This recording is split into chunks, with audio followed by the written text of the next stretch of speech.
ada beberapa yang sakit, termasuk salah satunya Pak Gunawan, demikian juga yang biasa mengantar saya Pak Mus'ab, ini juga sakit beliau. Semuanya kita doakan, semua umat Islam yang sakit.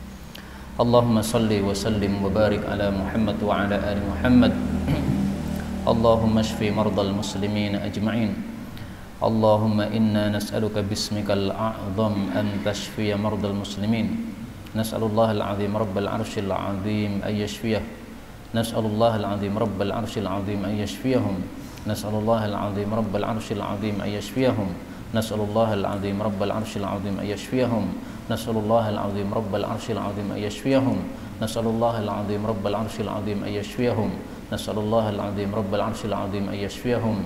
Wa sallallahu sallam baraka ala nabi Muhammad walhamdulillahi rabbil alamin. Tafsir kita sudah sampai pada juz 29, tepatnya pada halaman 574 surat Al-Muzammil ayat 1 dan seterusnya.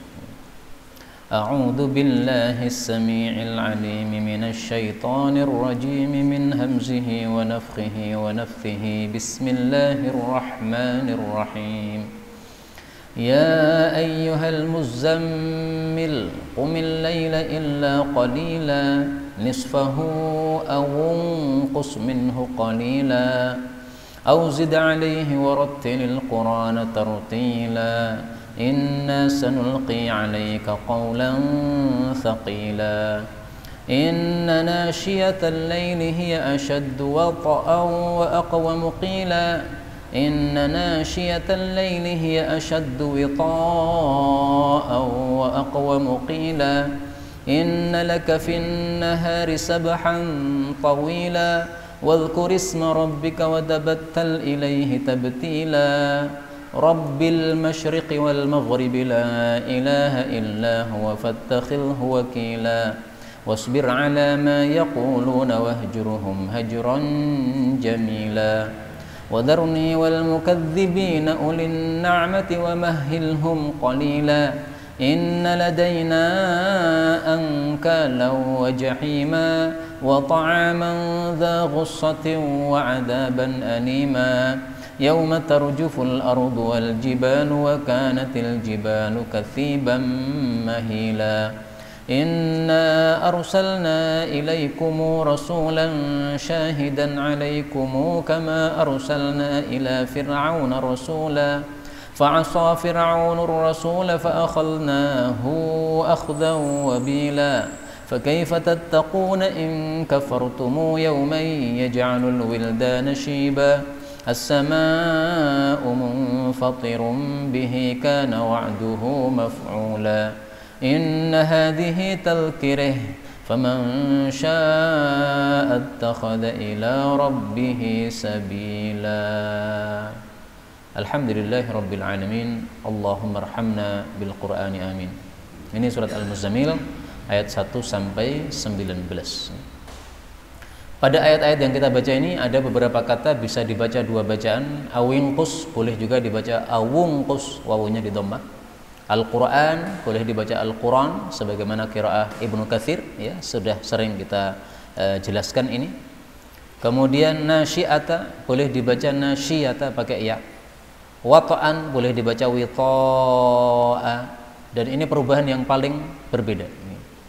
Kemudian Rabbu boleh dibaca dengan Rabbi, baknya di kasrah, nggak ada masalah.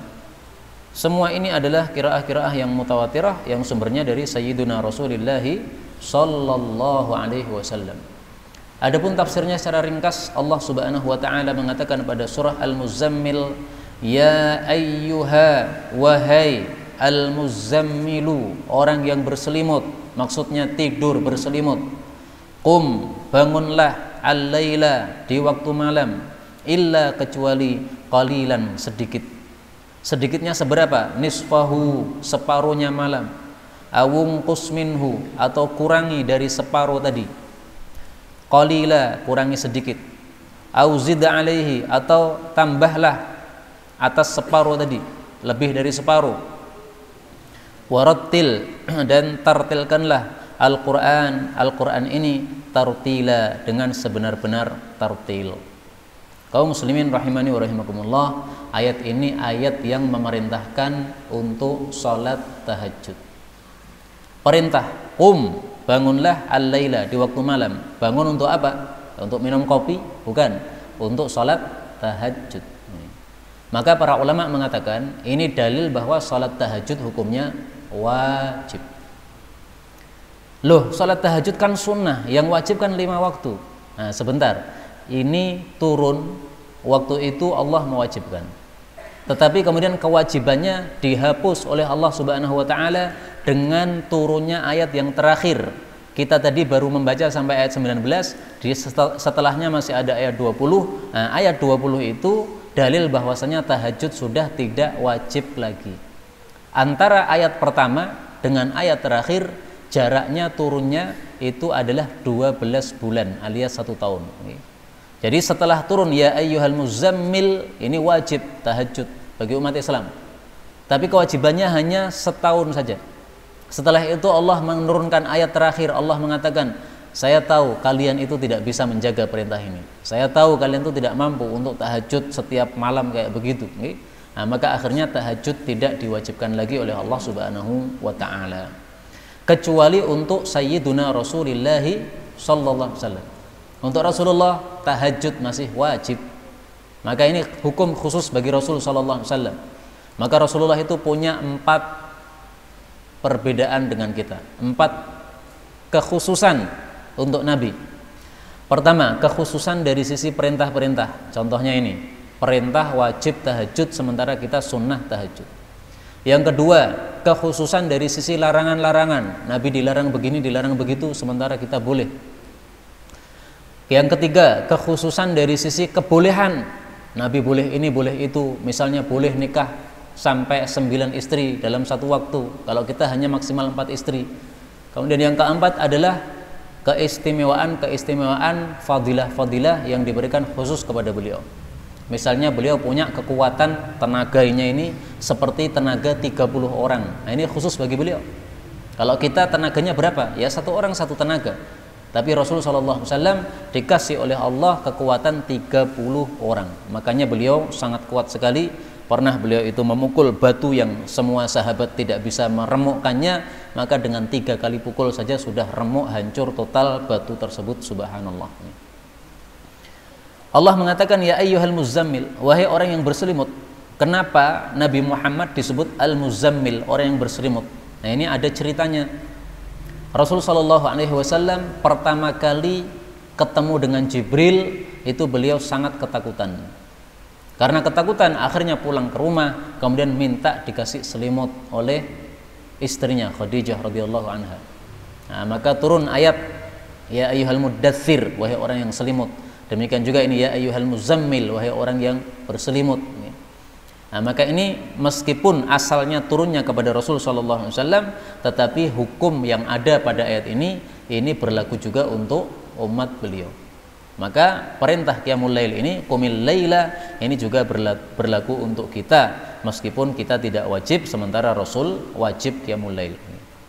Apa dalilnya Nabi itu wajib untuk qiyamul lail sementara kita tidak? Dalilnya pada surah yang lain, surah Al-Isra ayat 79. Wa minal laili fatahajjad bihi nafilatan lak. Dan dari sebagian malam tahajudlah padanya nafilatan, sebagai tambahan laka, bagi kamu saja wahai Nabi sallallahu alaihi wasallam. Tambahan apa? Tambahan kewajiban. Jadi salat 5 waktu wajib bagi Nabi, ada tambahan lagi tahajud. Tapi tambahannya untuk siapa? Laka, untuk Anda saja, untuk umatnya enggak wajib. Tetapi meskipun tidak wajib untuk kita, marilah kita tahajud setiap malam. Kenapa? Apalagi sekarang ini masa-masa Covid, apalagi katanya Covid tambah merajalela sekarang ini. Nah, ini penting kita tahajud, karena tahajud ini salah satu usaha supaya kita terbebaskan dari penyakit-penyakit termasuk Covid. Dalilnya, alaikum biqiyamil lail, selalulah tahajud. Fa innahu da'bus sholihin. Pertama, dia adat orang-orang saleh sebelum kita. Kedua, qurbatun ilallahi ta'ala, mendekatkan kita kepada Allah. Kalau dekat Allah cinta, maka semua doa dikabulkan. Manhatun anil itsm, mencegah dari perbuatan dosa. Kalau tahajud maka akan muncul ya kekuatan untuk meninggalkan maksiat. Takfirun lisayyiat, menghapuskan dosa-dosa yang sudah dilakukan. Yang kelima, wa matradatul lidda, mengusir penyakit anil jasad dari tubuh kita. Hadis riwayat Tirmidzi disahihkan oleh Hakim, Ibnul Mulaqqin dan yang lain-lain. Karena itu tahajud salah satu fungsinya atau manfaatnya melenyapkan atau mengusir penyakit dari tubuh. Perhatikan sabda Nabi, mengusir. Kalimatnya ini kan keras nih, jadi bukan hanya menyelentek, ngusir, diusir itu sampai pergi betul. Karena kalau disuruh keluar itu ya kadang mau keluar, kadang tidak. Nah, kalau ngusir ini ya pasti namanya ngusir itu sampai pergi. Karena ngusir ini kalimat kasar kayak begini. Matrodah, mengusir penyakit dari tubuh. Jadi mungkin juga kita kan nggak ngerti virus ini berterbangan di mana-mana. Mungkin juga kita sudah terkena virus apa? Corona ini, COVID ini. Tapi ketika tahajud maka virusnya lari, diusir sama tahajudnya ini. Maka tahajud sangat penting. Tapi jangan sekali-kali kita tahajud hanya gara-gara COVID sehingga nanti kalau COVID selesai kita nggak tahajud lagi, enggak. Tahajud untuk mencari ridho Allah Subhanahu wa taala. Allah mengatakan rattilil Qur'ana tartila. Tartilkanlah Al-Qur'an dengan sebenar-benar tartil. Jadi ketika sholat tahajud itu baca Qur'annya dengan tartil. Tartil itu apa? Kata Ibnu Katsir, tartil itu maksudnya tamhil. Jadi bacanya itu perlahan-lahan. Maka tartil di sini maksudnya apa? Bacanya jangan cepat-cepat. Karena itu baca Quran memang paling bagus itu perlahan-lahan. Kenapa? Supaya bisa tadabbur.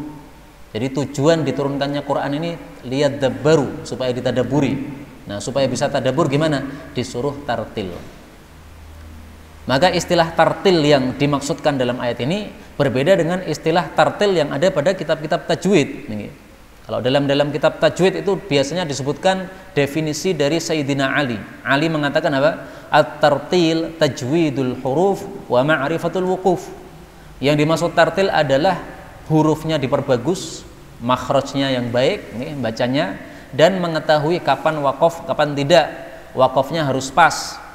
Jangan seperti sebagian orang, wal 'asri innal insana lafi khusrin illa. Nah, ini waqaf yang jelek kayak begini. Berhentilah, wal 'asr innal insana lafi khusr. Berhenti di situ, bukan khusrin illa. Ini berhenti yang tidak bagus, ini enggak tartil. Nah, itu tartil definisi dalam ilmu tajwid. Itu berbeda dengan tartil yang dimaksud di sini.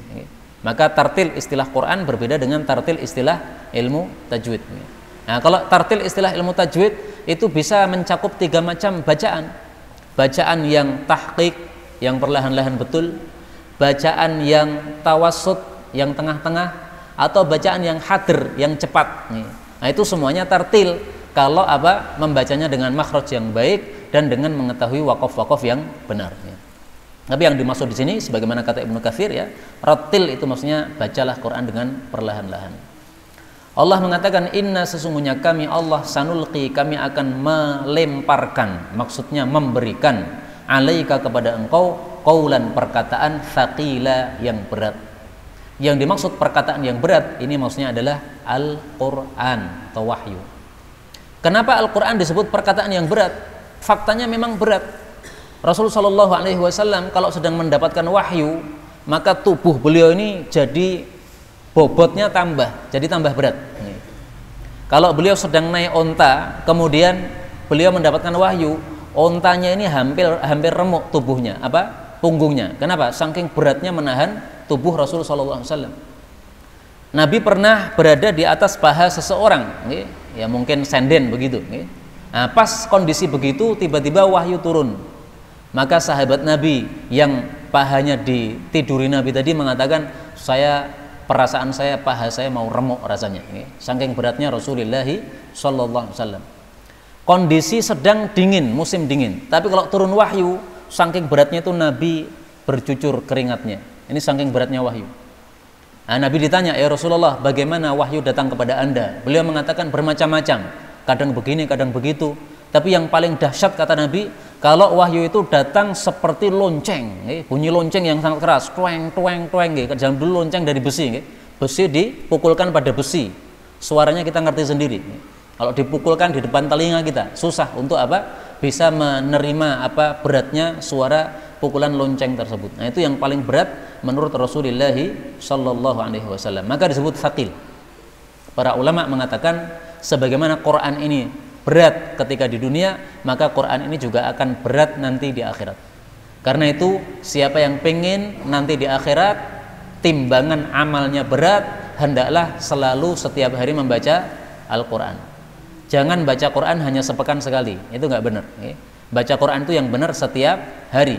Sebagaimana kita sholat juga setiap hari, baca Quran juga setiap hari.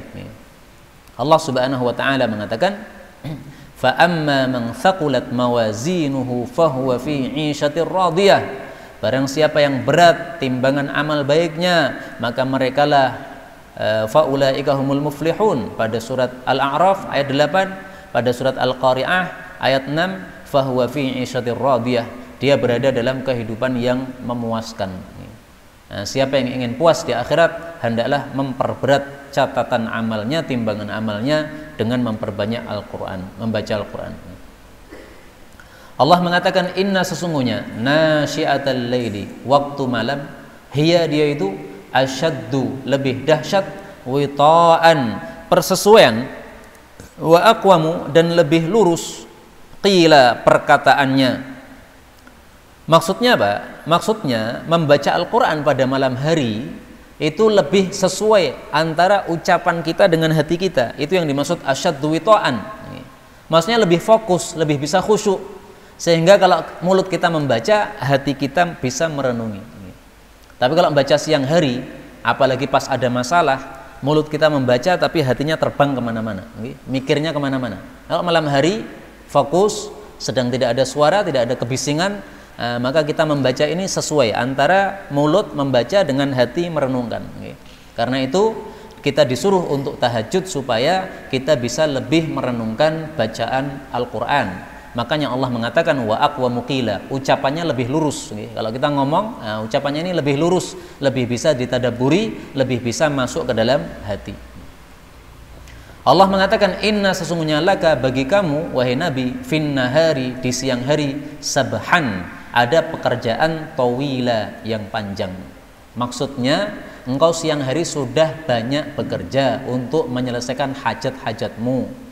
Karena itu malam hari jangan untuk tidur pulas tok, sehingga hidup kita cuma cari pekerjaan saja, cari nafkah saja, tidak. Cari nafkah siang hari, nah sore hari istirahat, nanti malam hari tahajud, mendekatkan diri kepada Allah Subhanahu wa Ta'ala. Karena itu sebagian masyayikh mengatakan tahajud itu bagi orang-orang yang berdakwah seperti Rasul Shallallahu Alaihi Wasallam itu seperti bensin bagi motor. Motor tidak diisi bensin, nggak bisa jalan.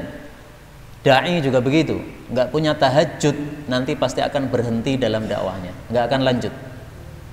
Kenapa? Dia tidak punya bensin. Nah, untuk bisa kuat dalam dakwah ini perlu kekuatan, perlu tenaga. Tenaganya sumbernya dari tahajud ini. Orang dakwah nggak punya bensinnya, nggak punya apa? Kekuatannya.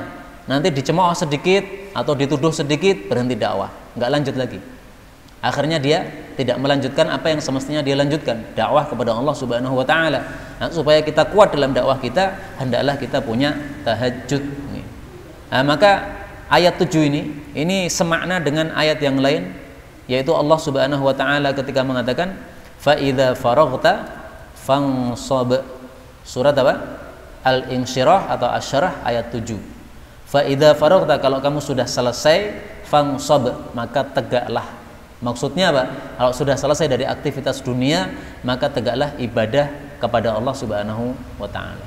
Nah, demikian juga sabhan tawila, kamu sudah punya pekerjaan yang panjang di siang hari itu, menyelesaikan hajat-hajatmu, cari nafkah dan sebagainya, maka jangan kemudian malam hari full untuk tidur.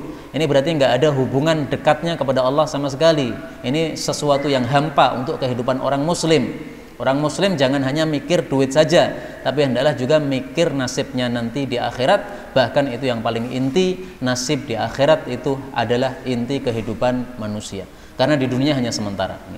Ini tafsiran yang terkenal untuk ayat 7 ini. Meskipun ada juga tafsiran yang lain. Tafsiran lain mengatakan sabhan tawila, kamu siang hari punya istirahat yang panjang. Maksudnya apa? Kenapa disuruh tahajud oleh Nabi kok oleh Allah kok sampai separuh malam? Separuh malam itu berarti 4,5 jam, Pak. Tahajud 4,5 jam. Lah terus istirahatnya gimana? Oh, siang hari kamu bisa sabhan tawila, kamu bisa ganti dengan tidur siang hari. Nah, itu sebagian tafsir ya. Tapi saya lebih suka tafsir yang pertama tadi karena sesuai dengan surat Al-Insyirah ayat yang ke-7. Allah mengatakan wal kurisma rabbika, dan sebutlah nama Rabbmu, wa tabattal, dan tabattullah ilaihi, kepada Allah, tabtila, dengan sebenar-benar tabattul. Jadi kita disuruh untuk zikir dan disuruh untuk tabattul. Apa itu tabattul? Tabattul itu tafarruh, memfokuskan diri untuk ibadah kepada Allah Subhanahu wa taala. Jadi ketika kita sudah selesai aktivitas untuk mencari nafkah siang hari, aktivitas dunia selesai, nah, malam hari kita gunakan fokus untuk ibadah kepada Allah Subhanahu wa taala.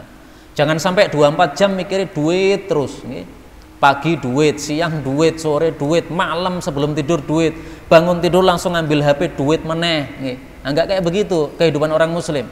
Orang muslim harus adil di dalam mengatur kehidupan dunianya ini. Jangan sampai 24 jam untuk dunia semata, tetapi hendaklah ada waktu-waktu di mana kita fokus untuk mendekatkan diri kepada Allah Subhanahu wa taala. Mungkin sebagian orang bertanya, bukankah tabattul itu dilarang? Dalam hadis yang sahih, naha Rasulullah sallallahu alaihi wasallam anit tabattul. Rasulullah melarang kita dari tabattul. Ini hadis riwayat Tirmidzi, derajatnya sahih. Nah, riwayat Bukhari Muslim juga ya, muttafaqun alaih, dan juga Tirmidzi dan yang lain-lain. Nah, tabattul yang dilarang di sini ini adalah tabattul yang berupa fokus ibadah sampai meninggalkan nikah, itu yang dimaksud. Tapi kalau fokus ibadah tidak sampai meninggalkan nikah, ini bukan tabattul yang dilarang. Jadi ini tabattul yang kebablasan, tabattul sampai nggak mau nikah. Kenapa nggak mau nikah? Supaya fokus ibadah. Karena kalau saya nikah, saya harus kumpuli istri saya, sehingga tidak bisa tahajud semalam suntuk. Ini nggak benar kayak begini. Ini pelajaran orang-orang sufi yang sesat. Tidak semua orang sufi kayak gitu, tapi sebagian orang sufi yang sesat itu mengatakan begitu. Nggak usah nikah supaya fokus ibadah kepada Allah, ini nggak benar. Siapa Allah? Rabbi, Rabb al-Masyriq, arah timur, wal Maghrib, dan arah barat. La ilaha illa huwa, tidak ada Tuhan yang berhak disembah selain Dia Allah. Fattakhidhu, maka jadikanlah Allah itu wakila, sebagai pengurus. Maksudnya kita harus tawakal kepada Allah Subhanahu wa taala. Kenapa kita harus tawakal kepada Allah? Karena Allah itu pengurus kita. Kalau kita punya pengurus itu kan rasanya enak lah, Bang ya. Saya ngurus nih. Nah, Allah itu pengurus kita, sehingga kita harus tawakal kepada Allah, pasrah kepada Allah, nggak usah mumet-mumet. Ada masalah, loh, masalah yang memunculkan siapa? Allah. Nah, kalau kita paham masalah yang memunculkan Allah, hendaklah hati kita tenang, karena yang akan menyelesaikan masalah itu juga Allah Subhanahu wa taala. Jangan dipikir sendiri, pasrahkan sama Allah. Ya Allah, ini ada masalah, saya sudah berusaha, saya serahkan hasilnya kepada Engkau, saya tawakal. Nah, itu namanya fattakhilhu wakila, ya, jadikanlah Allah sebagai pengurus. Artinya apa? Dari awal ayat sampai ayat 9 ini maksudnya adalah sebagaimana engkau mengkhususkan ibadahmu kepada Allah Subhanahu wa taala, maka demikian juga khususkanlah tawakalmu kepada Allah Subhanahu wa taala. Jadi tawakal itu bukan kepada selain Allah. Misalnya tawakal kepada dokter, jadi sakit langsung mikirnya ke dokter, dokter inilah yang bisa menyembuhkan saya. Ini tidak benar kayak begini. Dokter, obat dan sebagainya itu hanya usaha ikhtiar. Tawakalnya kepada Allah, pasrah kepada Allah. Ya Allah, saya sudah berusaha, tapi kesembuhannya di tangan Allah Subhanahu wa taala. Allah mengatakan wasbir, dan sabarlah ala ma yaqulun, terhadap apa saja yang mereka ucapkan, wahjurhum, dan singkirilah mereka hajron, dengan penyingkiran jamila, yang bagus. Maksudnya apa? Sabarlah dalam dakwah. Nabi Muhammad dakwah ini diolok sebagai orang gila, diolok sebagai penyihir, diolok sebagai dukun, diolok sebagai macam-macam. Nah, Allah suruh isbir, sabarlah. Maksudnya sabar gimana? Enggak usah dipedulikan. Apakah Nabi ditugasi oleh Allah untuk menolak tuduhan-tuduhan itu? Enggak sama sekali. Tugasnya hanya satu, sampaikan risalah Quran. Selesai. risalah dakwah yang ada dalam Quran, sampaikan, selesai. Nah, maka para ulama-ulama yang paham, mereka kalau dituduh, diperolok dan sebagainya, nggak pernah peduli mereka. Kenapa? Tahu bahwa tugasnya bukan untuk mengurusi tuduhan-tuduhan tadi. Tugasnya adalah untuk dakwah, wasbir ala ma yaqulun, sabar terhadap semua yang mereka ucapkan. Imam Bukhari misalnya dituduh bahwasanya dia kelompok sesat, bukan ahlus sunnah wal jamaah, keluar dari kelompok ahlus sunnah wal jamaah. Ya beliau santai aja, diam aja. Beliau memang tidak begitu. Beliau tidak kemudian nampil di mimbar, ketahuilah saya tidak seperti yang dituduhkan. Nah, tugas ulama nggak kayak gitu. Kalau ulama tugasnya kayak gitu, nanti habis waktunya untuk menyelesaikan tuduhan-tuduhan tadi, memberes-bereskan tuduhan-tuduhan tadi, sementara dakwah Islam nggak dilanjutkan. Karena dia lebih memikirkan dirinya sendiri, bagaimana nasib saya supaya tidak dihindari orang, maka kemudian setiap tuduhan dia bahas dalam pengajian-pengajian, nggak jadi dakwah nanti. Maka sabar saja. Tetapi selain sabar disuruh uhjurhum hajrun jamila, tinggalkan mereka dengan meninggalkan yang baik. Meninggalkan yang baik itu gimana? Nggak usah mencela atau membalas, mencemooh terhadap mereka-mereka yang mencemooh. Kalau kita tidak membalas, itu namanya hajrun jamila, meninggalkan yang baik. Tapi kalau meninggalkan tetapi sambil membalas, itu bukan hajrun jamila. Kalian tuh orang-orang kafir, nggak punya otak, nah, itu berarti bukan hajrun jamila. Udah diam aja udah. Rasulullah berjalan di jalan, dipanggil mudzammam, padahal namanya Muhammad. Beliau diam saja, nggak ada masalah. Merasa bahwa yang dipanggil bukan saya, nama saya Muhammad, dia lagi manggil mudzammam. Muhammad artinya terpuji, mudzammam artinya tercela. Dia manggil bukan saya yang dipanggil, itu orang lain, maka nggak usah dipedulikan. Nah, kayak begitu. Dituduh misalnya kamu itu khawarij, ya dilihat aja, benar nggak kita khawarij? Kalau nggak usah dipedulikan. Dituduh Syiah, dilihat aja, benar nggak kita Syiah? Kalau tidak, udah nggak usah dipedulikan. Ngaji Quran sunnah selesai. Mau nuduh silahkan kamu nuduh. Saya nggak peduli karena ini bukan urusan saya, itu urusannya nanti sama Allah saja. Allah mengatakan wadharni, dan tinggalkanlah saya, biarkanlah saya, wal mukadzibin, dan orang-orang yang mendustakan, ulin na'mati, yang memiliki kenikmatan, maksudnya orang-orang kaya, wa mahilhum, dan berilah tempo kepada mereka, qalilan, sedikit. Jadi rata-rata dulu yang mendustakan Nabi itu orang-orang kaya. Kenapa mereka kok mendustakan? Karena mereka merasa lebih daripada Nabi Muhammad SAW. Mereka katakan Muhammad ini orang miskin, dari keluarga miskin, dia anak yatim. Kalau Allah milih Nabi ya mestinya orang-orang kaya lah, bukan orang-orang kayak dia gembel gitu, nggak punya pangkat. Mestinya orang-orang yang besar, sebagaimana disebutkan dalam ayat yang lain. Allah mengatakan, ini perkataan orang-orang kafir, dijelaskan oleh Allah dalam Al-Quran. Pada surah Az-Zukhruf ayat 31, wa qalu, mereka mengatakan, laula nuzila hadzal Qur'an, kenapa Quran ini enggak diturunkan ala rajulin, kepada seorang yang besar, minal qaryataini, dari dua negeri atau dua kota, ya, maksudnya kota yang terkenal, azim, yang besar orangnya itu, bukan orang gembel kayak Muhammad ini, orang yang rakyat biasa. Nah, mereka mintanya itu Quran tidak diberikan kepada orang biasa, tapi diberikan kepada orang yang berpangkat. Nah, itulah yang mereka maksud perolokan kepada Nabi Muhammad SAW, yang kemudian Allah mengatakannya sebagai mukadzib. Mereka adalah orang-orang yang mendustakan. Mendustakannya tidak punya hujjah, tidak punya alasan. Alasannya hanya sepele, karena Nabi Muhammad itu bukan orang yang terkenal, karena dia hanya orang biasa, rakyat jelata, nggak punya pangkat. Ulin na'mah, mereka sombong gara-gara punya kenikmatan, punya pangkat, punya harta yang banyak. Nah, Allah katakan biarkan mereka, nggak usah digubris, nanti saya yang membereskan. Dzarni, biarkan saya, maksudnya saya akan bereskan. Muhammad nggak usah peduli, dituduh apa-apa diam aja, terus dakwah, nggak usah dibalas, nggak usah digagas, nggak usah digubris. Allah mengatakan inna, sesungguhnya ladaina, di hadapan kami, angkalan, ada borgol-borgol, wajahima, dan neraka jahim. Jahim itu artinya yang dinyalakan dengan nyalaan yang berat, yang nyalaan yang keras. Jadi maksudnya Allah sudah siapkan orang-orang yang mendustakan tadi siksaan-siksaan yang dahsyat, sehingga nggak usah peduli sama mereka. Mereka akan dibereskan oleh Allah dengan siksaan ini. Wa ta'aman, dan Allah punya makanan dza ghussah, yang memiliki ghussah. Wa adzaban, dan Allah memiliki siksa alima, yang menyakitkan. Ghussah itu apa? Ibnu Abbas mengatakan ghussah itu maksudnya adalah menyesakkan, Artinya kalau dimakan, makanan itu akan berhenti di tenggorokan sini, nggak bisa masuk, nggak bisa masuk, nggak bisa keluar. Bayangkan panjenengan makan isi dondong, dimplok, isi dondong, mboten dikunyah, mboten dimplok, kemudian berhenti di sini, pripun nih? Keluar nggak bisa, masuk nggak bisa, susah. Dikasih air nggak bisa, airnya nggak bisa masuk karena berhenti di tengah. Nah itu ghusah kayak begitu. Allah menyebutkannya dalam surat yang lain. Allah mengatakan laisa lahum ta'amun illa min dhari'. Mereka tidak punya makanan kecuali dhari'. Nah, dhari' itu adalah tumbuhan yang berduri banyak. Nah, ini kalau dimakan pasti saja durinya akan menancap-nancap pada tenggorokan. Nah, itu makanan yang diberikan kepada orang-orang kafir nanti di neraka. Na'udzubillahi min syarri dzalik.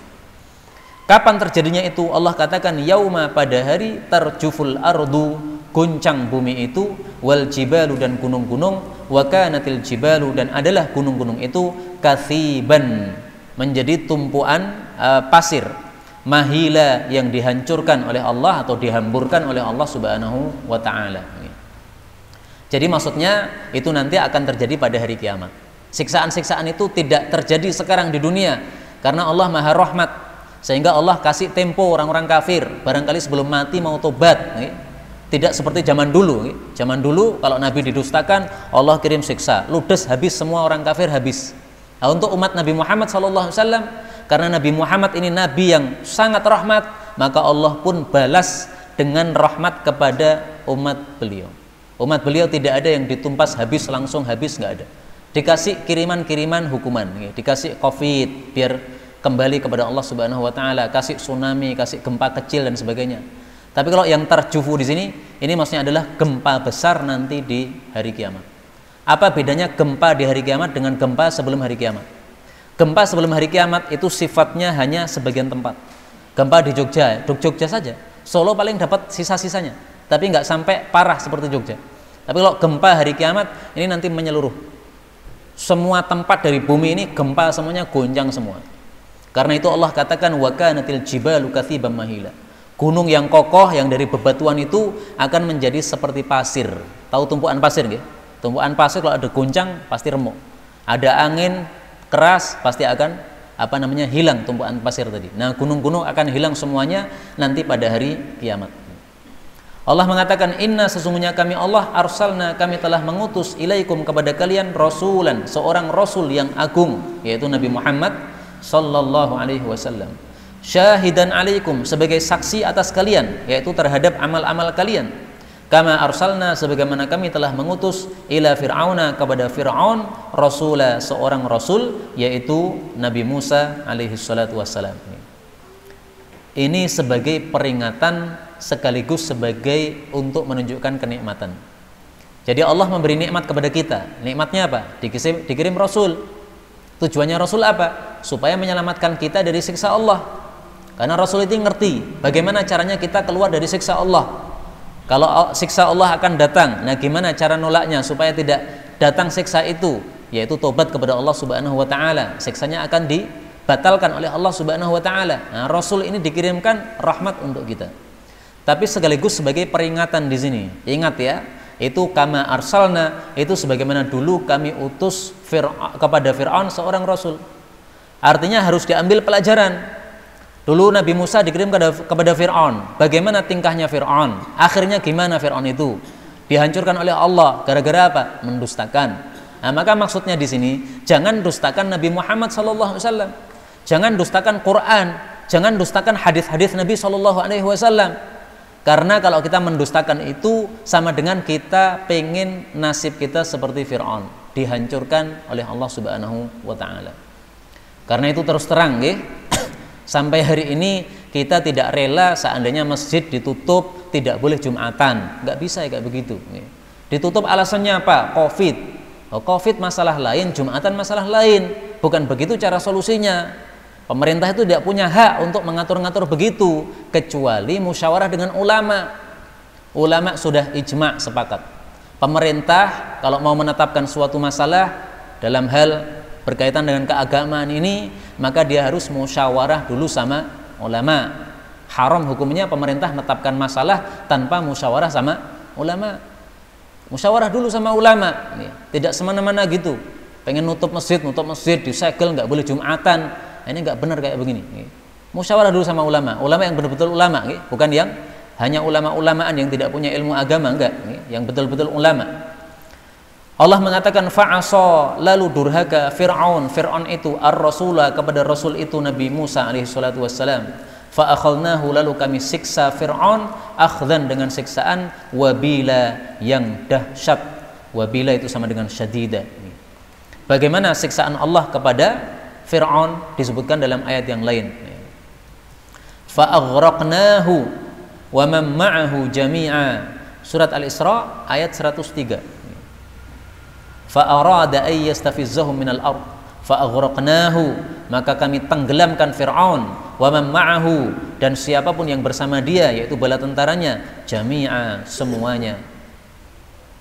Maka Fir'aun ini akhirnya dibenamkan oleh Allah pada lautan, Laut Merah, di mana sudah dibelah oleh Allah untuk dilewati oleh Nabi Musa alaihi salatu wassalam. Begitu Nabi Musa sudah lewat dan Bani Israel, maka Fir'aun ini baru berani nyebrang.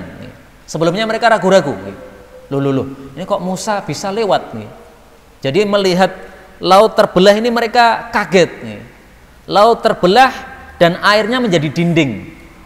Jadi keajaibannya dua kali. Pertama, laut terbelah, aneh nih. Nggak pernah ada kejadian laut terbelah. Karena air itu sifatnya kayak begitu, menempati suatu tempat nggak bisa dibelah. Tiba-tiba terbelah. Keajaiban kedua, jadi dinding.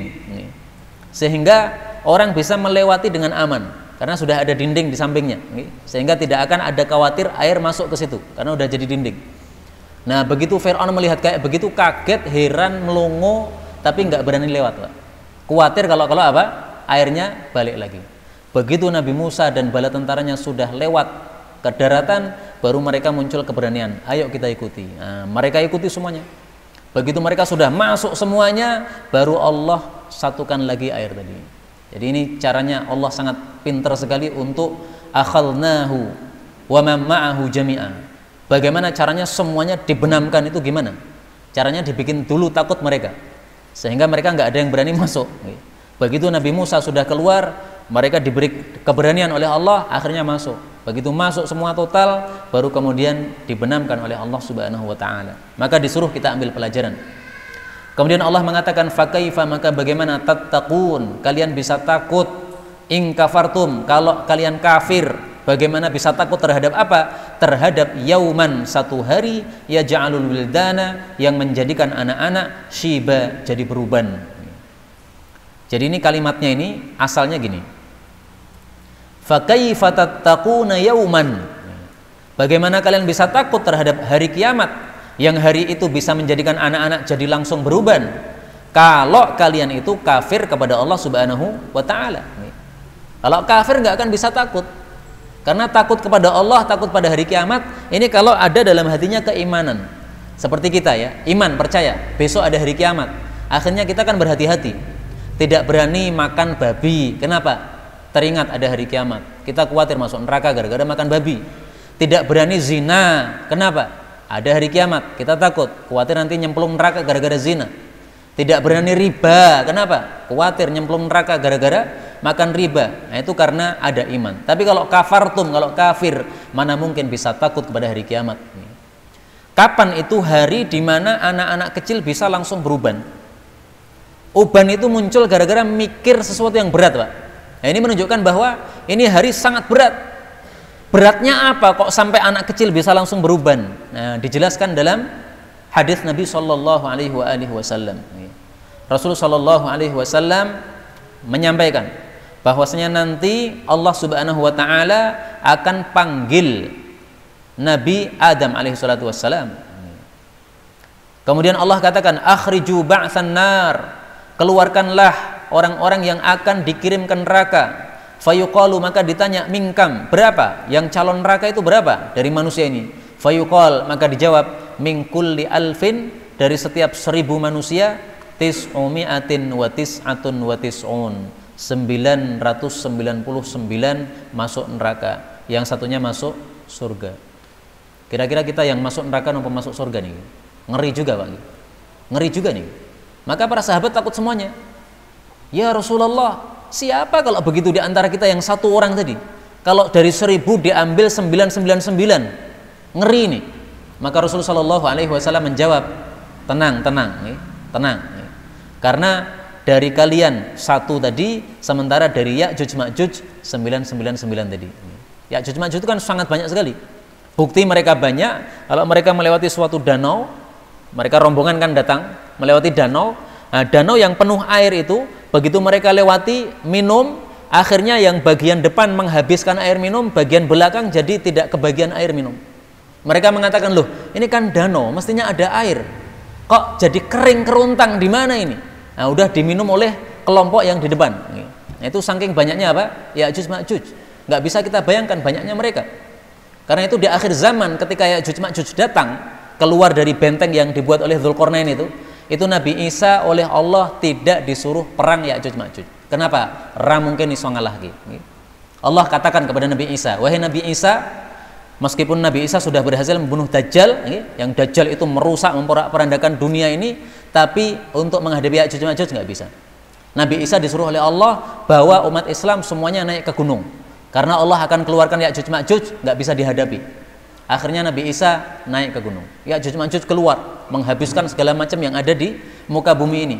Nah, itulah yang akan menghuni neraka, kebanyakannya dari Ya'juj Ma'juj ini. Tapi tentu saja kita tidak boleh santai-santai, yang penting saya pasti masuk surga, nggak begitu. Kita nggak tahu kita ini calon neraka atau calon surga. Kalau kita pengen calon surga, semua kebaikan yang sudah kita bisa lakukan, sholat jamaah di masjid, pengajian dan sebagainya, lanjutkan terus sampai mendapatkan husnul khatimah. Nabi mengatakan, fadzalika, itulah yaumun yaj'alul wildana syiba, hari yang anak-anak itu dijadikan langsung beruban, saking mereka tidak bisa menanggung beratnya beban pada hari itu. Dari 1000 orang disuruh 999 masuk neraka, satu aja yang selamat dari neraka. Allah mengatakan, as-sama'u, langit saja, mungfatirun, menjadi pecah, bihi, dengan sebab hari yang besar tersebut, yaitu hari kiamat. Karena adalah wa'duhu, janjinya Allah, maf'ula, pasti dilakukan. Allah janji nanti akan ada kiamat, pasti dilakukan. Inna hadhihi, sesungguhnya ini apa? Semua tadi dari awal sampai akhir itu adalah tadzkirah, peringatan dari Allah. Faman syaa, maka barang siapa yang mau, ittakhadha, mengambil, ila rabbih, menuju kepada Rabbnya, sabila, akan jalan.